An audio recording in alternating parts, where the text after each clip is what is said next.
यदि आप .NET developer के लिए प्रिपेयर हो रहे हैं तो आपको कितना फ्रंट एंड सीखना चाहिए, कितना बैक एंड सीखना चाहिए, कितना डेटाबेस सीखना चाहिए, इस वीडियो के माध्यम से मैं आपको बताने वाला हूं। बहुत सारे ऐसे स्टूडेंट्स होते हैं जिनको ये डाउट होता है कि .NET के अंदर HTML कितना सीखें, CSS कितना सीखें, C# कितना सीखें, बैक एंड पार्ट्स के अंदर आपको .NET Core MVC कितना सीखें, वेब API कितना सीखें, एंटिटी फ्रेमवर्क कितना सीखें। तो इस वीडियो के माध्यम से मैं आपको परसेंटेज वाइज बताऊंगा कि कौन से कंटेंट को आपको कितने देर तक सीखनी चाहिए, ठीक है, जिससे आपके पास जो मेन कंसर्न मतलब जो मेन टॉपिक है उसके लिए ज्यादा टाइम हो। बहुत सारे ऐसे स्टूडेंट्स होते हैं जो जैसे मान लो उनका जो पर्टिकुलर ड्यूरेशन है 4 मंथ का ड्यूरेशन है, उन्होंने 4 मंथ का एक एस्टिमेशन लिया है कि मुझे 4 मंथ्स के अंदर .NET अच्छे से सीखना है और किसी भी कंपनी में प्लेस हो। वो क्या करते हैं कि इनिशियली जो मैं नॉर्मल बताता हूं कि बिना किसी गाइडेंस के यदि वो पढ़ना चालू करते हैं तो नॉर्मली वो 2 से 3 महीने तो सिर्फ फ्रंट एंड सीखते हैं और लास्ट के 1 महीने वो बैक एंड सीखते हैं, वो भी आधा अधूरा सा, और इंटरव्यूज के लिए चले जाते हैं और फिर उसमें इंटरव्यूज में सिलेक्शन नहीं होता। तो .NET का पूरा एक रोड मैप क्या है, एक पाथ क्या है कि आपको फ्रंट एंड और बैक एंड का क्या रेशियो होना चाहिए, कितना फ्रंट एंड में आपको सीखना जरूरी है, कितना बैक एंड में आपको सीखना जरूरी है, ये भी आपको आनी चाहिए, तभी आप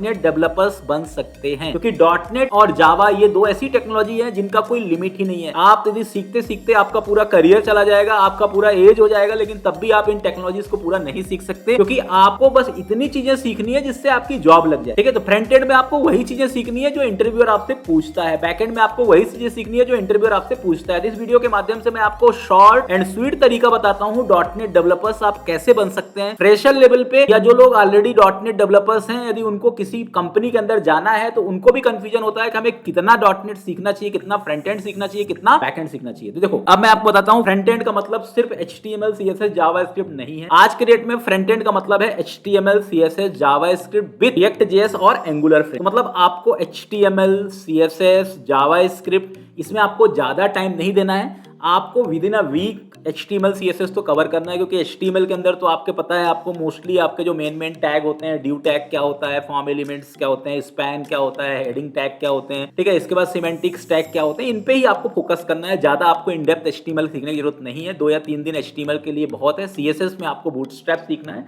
ज्यादा हो तो आप टेलवाइन भी सीख सकते हो, ठीक है ना। मतलब CSS के अंदर आपको बूटस्ट्रैप ही अभी ज्यादा मार्केट में चल रहा है, इसलिए आपको ज्यादा कंफ्यूज नहीं होना है। इसके बाद आपको एंगुलर, .NET में ज्यादातर वैसे यूज होता है एंगुलर फ्रेम, ठीक है। रिएक्ट थोड़ा सा .NET के अंदर कम यूज होता है, ठीक है, मैं अपने स्टडी के अकॉर्डिंग बता रहा हूं, बाकी यदि आपको अदर एक्सपीरियंस है तो मैं उसकी बात नहीं कर रहा हूं, लेकिन 90% मैंने देखा है कि .NET के अंदर फ्रंट एंड में लोग एंगुलर फ्रेमवर्क को ज्यादा प्रायोरिटी देते हैं, 10% रिएक्ट को प्रायोरिटी देते हैं। तो आपको एंगुलर या रिएक्ट 2 में से कोई अच्छे सीखना है, इसके लिए भी आपको विद इन 15 to 20 डेज में आप एंगुलर या रिएक्ट सीख सकते हैं, लेकिन इसके लिए आपको जावास्क्रिप्ट थोड़ा अच्छे से सीखनी चाहिए। मतलब 1 महीने के अंदर आपको पूरा फ्रंट एंड आपको फिनिश करना है। इसके बाद मैं बैक एंड की बात करता हूं तो C# भी आपको बहुत ज्यादा इन डेप्थ सीखने की जरूरत नहीं है। C# के अंदर बेसिक ऊप्स कांसेप्ट अच्छे से आनी चाहिए, लॉजिक बिल्डिंग पार्ट आपका तो स्ट्रांग होना ही चाहिए, थोड़ा सा DSA का पार्ट मतलब आपको कलेक्शंस के बारे में पता होना चाहिए, आपको एरे के बारे में पता होना चाहिए, स्ट्रिंग के बारे में पता होना चाहिए, ठीक है। कलेक्शंस के अंदर के जितने भी क्लासेस होते हैं, चाहे वो जेनरिक टाइप के हों चाहे वो नॉन जेनरिक टाइप के हों, सभी टाइप के क्लासेस आपको पता होना चाहिए। Exception handling, multi threading, file handling, ये सब कॉन्सेप्ट आपको क्लियर होना है। इसके बाद आपको पढ़ना है एंटिटी फ्रेमवर्क, इसमें आपको लिंक्यू सीखना है, ठीक है। लिंक्यू टू एंटिटी फ्रेमवर्क में कैसे काम होता है, डेटा फर्स्ट अप्रोच क्या है, कोड फर्स्ट अप्रोच क्या है, और किस तरीके से .NET Core MVC में तो सब कुछ रेडीमेड है, सब कुछ कमांड के थ्रू है, everything is based on CLI। तो इसके लिए भी आपको बैकएंड में आपको बेसिकली C#,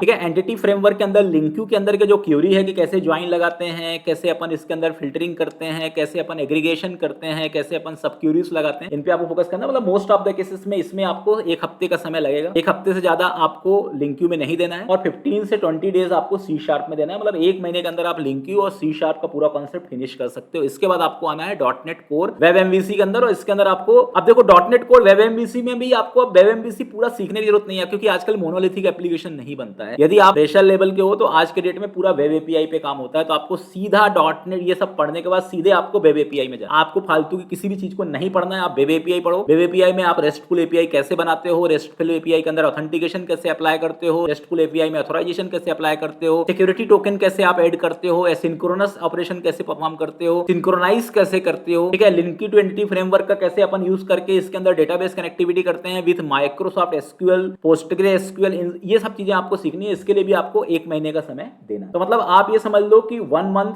आपको पूरा फ्रंट एंड के लिए, 1 मंथ आपको C# और लिंक्यू के लिए, और 1 मंथ आपको .NET Core MVC के अंदर वेब API कॉन्सेप्ट में देना है, और इसके बाद आपको एंगुलर और डॉटनेट कोर एमवीसी के बीच में इंटीग्रेशन करना। मतलब आपको 2 to 3 मंथ्स के अंदर ये जो मैं आपको रोड मैप बता रहा हूँ इसके थ्रू आप सीख सकते हो। मतलब फ्रंट एंड आपको सिर्फ और सिर्फ 20% to 30% ही फोकस करना है। बेसिकली आपको जो फोकस करना है वो बैक एंड पे करना है, क्योंकि जब आप इंटरव्यू में जाते हो तो फ्रंट एंड के आपके जैसे 10 क्वेश्चन है तो 2 या 3 क्वेश्चन आपको फ्रंट एंड से पूछे जाएंगे और आपको 7 से 8 क्वेश्चन आपको बैक एंड से पूछे जाएंगे। सीधी सी बात है कि बैक एंड में आपको आपका लॉजिक बिल्डिंग का पार्ट अच्छा होना चाहिए, आपको डीएसए का पार्ट अच्छा होना चाहिए, आपका कलेक्शन फ्रेमवर्क का पार्ट अच्छा होना चाहिए। ठीक है, ये चीजें देखो इंटरव्यूअर आपका सिर्फ लॉजिक चेक करता है और मेन कंसेप्ट चेक करता है, वो एपीआई के बारे में पूछेगा और एंगुलर फ्रेमवर्क के कुछ क्वेश्चंस आपसे पूछेगा। तो बेसिकली यदि आपका एंगुलर फ्रेमवर्क अच्छा आपने कर लिया, वेब एपीआई आपने अच्छा कर लिया, आपने लिंक्यू अच्छा कर लिया और सी शार्प अच्छा कर लिया, तो आपका प्लेसमेंट हो जाए। तो पूरा डॉटनेट पढ़ने की जरूरत नहीं है कि आप डॉटनेट के अंदर डब्ल्यूपीएफ, डब्ल्यूसीएफ, सिल्वर लाइट, पता नहीं कितनी सारी चीजें होती है, ये सब पूरी चीजें आपको नहीं सीखना है। मैंने जो मेन चीज बताया, ठीक है, जो मैं आपको समराइज कर रहा हूं कि आप ये सब चीजें अच्छे से पढ़ लो, क्योंकि अभी आप कंपनी के अंदर पूरा का पूरा जो डिमांड चल रहा है ना वो एंगुलर फ्रंट एंड में चल रहा है और बैक एंड में आपका dot net web API plus dot net entity framework. ठीक है, यही चीजें सबसे ज्यादा अभी डिमांड में है। इतना आप प्रिपेयर कर लीजिए, इतना आपके लिए इनफ है। ठीक है, तो मैंने आपको रेशियो बता दिया कि फ्रंट एंड कितना, इसलिए अपना समय आपको सिर्फ फ्रंट एंड में खराब नहीं करना है, आपको बैक एंड पे ज्यादा फोकस करना है। Thank you.